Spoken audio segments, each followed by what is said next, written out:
Tuhan bersamamu dan bersama rohmu. Inilah Injil suci menurut Lukas. Dimuliakanlah Tuhan. Sekali peristiwa, datanglah orang berbondong-bondong dari kota-kota sekitar kepada Yesus. Maka Yesus berbicara dalam suatu perumpamaan. Seorang penabur keluar menaburkan benih. Ketika ditabur, benih itu sebagian jatuh di tepi jalan, lalu diinjak-injak orang dan dimakan habis burung di udara. Sebagian jatuh di tanah berbatu-batu, tumbuh sebentar, lalu layu karena tidak mendapat air. Sebagian lagi jatuh di semak duri, sehingga terhimpit mati oleh semak yang tumbuh bersama.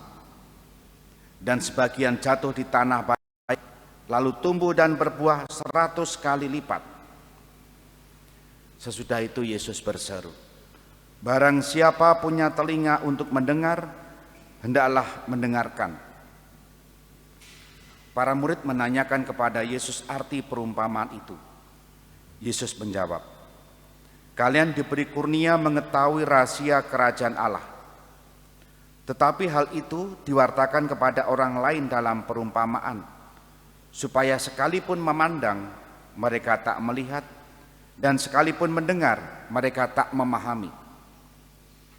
Beginilah arti perumpamaan itu. Benih itu sabda Allah. Yang jatuh di tepi jalan ialah yang telah mendengarnya. Kemudian datanglah iblis, lalu mengambil sabda itu dari dalam hati mereka, agar mereka jangan percaya dan diselamatkan. Yang jatuh di tanah berbatu-batu ialah orang yang setelah mendengar sabda itu menerimanya dengan gembira, tetapi tak berakar.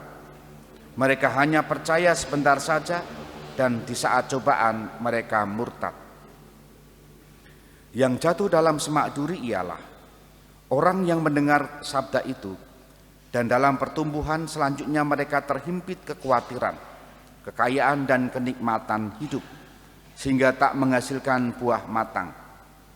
Yang jatuh di tanah baik ialah orang yang mendengar sabda itu dan menyimpannya baik-baik dalam hati, serta menghasilkan buah dalam ketekunan. Demikianlah sabda Tuhan. Terpujilah Kristus. Saudari-saudara yang dikasihi Tuhan, selamat pagi berkah dalam. Selamat pagi berkah dalam. Merenungkan bacaan Injil hari ini, kita semua diajak untuk memandang betapa Allah tidak pernah lelah menyampaikan sabda-sabdanya, mewartakan kebaikan-kebaikannya. Itu berarti setiap kali kita mendengarkan bacaan Injil hari ini, kita diingatkan akan itu. Allah itu baik. Allah itu senantiasa memberikan kesempatan kepada setiap manusia. Kesempatan untuk apa? Tumbuh. Nah, realitasnya adalah perumpamaan yang dibuat oleh Yesus dalam bacaan hari ini sangat mudah ditangkap. Benih yang ditebarkan itu kan ditanggapi macam-macam. Ada yang di tanah bebatuan, di semak duri, dan seterusnya. Meskipun tempat yang jatuh itu berbeda-beda, tetapi benihnya sama, bijinya sama.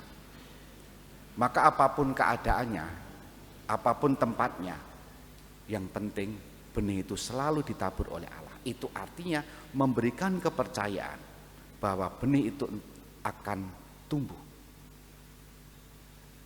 Sadar bahwa resiko gagal itu ada. Dan tadi juga ada 4 tempat kan, 3 pertama, urutan pertama itu kan gagal. Yang berhasil yang di tanah yang baik. Di mana tanah yang baik? Yang diceritakan begini. Ialah orang yang mendengar sabda itu dan menyimpannya baik-baik dalam hati, serta menghasilkan buah dalam ketekunan. Nah, apa yang diwartakan oleh Lukas ini memperlihatkan kepada kita semua kegagalan-kegagalan. Bisa jadi dalam permenungan kita salah satu dari kegagalan-kegagalan itu bisa jadi, atau salah satu dari tempat-tempat yang disebut gagal tadi, terhimpit oleh kekhawatiran, mudah senang sesaat tetapi mudah juga murtad.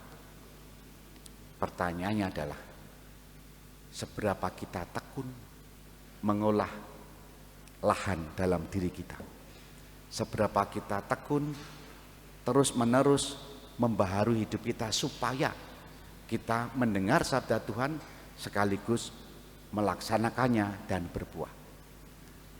Allah selalu memberikan kesempatan itu untuk kita, untuk tumbuh. Maka pembandingnya adalah sekolah. Sebelah kita itu kan sekolah. Guru itu kan mengajar setiap tahun sampai pensiun. Murid-muridnya hasilnya bagaimana? Ada yang baik, ada yang jahat, betul enggak? Ada yang sukses, ada yang gagal. Tapi lembaga sekolah itu tidak akan pernah ditutup meskipun ada yang gagal hasilnya. Demikian juga belas kasih Allah itu selalu diberikan untuk kita. Poinnya bagaimana kita dengan tekun mengolah hidup kita. Dengan adanya misa live streaming ini, banyak pribadi-pribadi yang terbantu, utamanya yang sakit di rumah, yang sedang tidak bisa ke gereja, utamanya misa harian loh ya, yang jauh dari gereja bisa mengikuti misa live streaming. Ada yang menarik, berangkat sekolah, berangkat kerja, setel live streaming sampai di tempat kerja atau di sekolah, misa sudah selesai, siap bekerja. Artinya mendengarkan sabda terus, mbuh kuwi hasilnya kepiye, kita kan nggak tahu. Tapi usaha untuk mendekatkan diri dengan sabda dan berusaha tekun untuk membuahkan hasil, itu adalah perjuangan. Kita mohon supaya Tuhan memberikan ketekunan untuk kita mengolah hidup kita dan jangan takut gagal. Kita hening sejenak.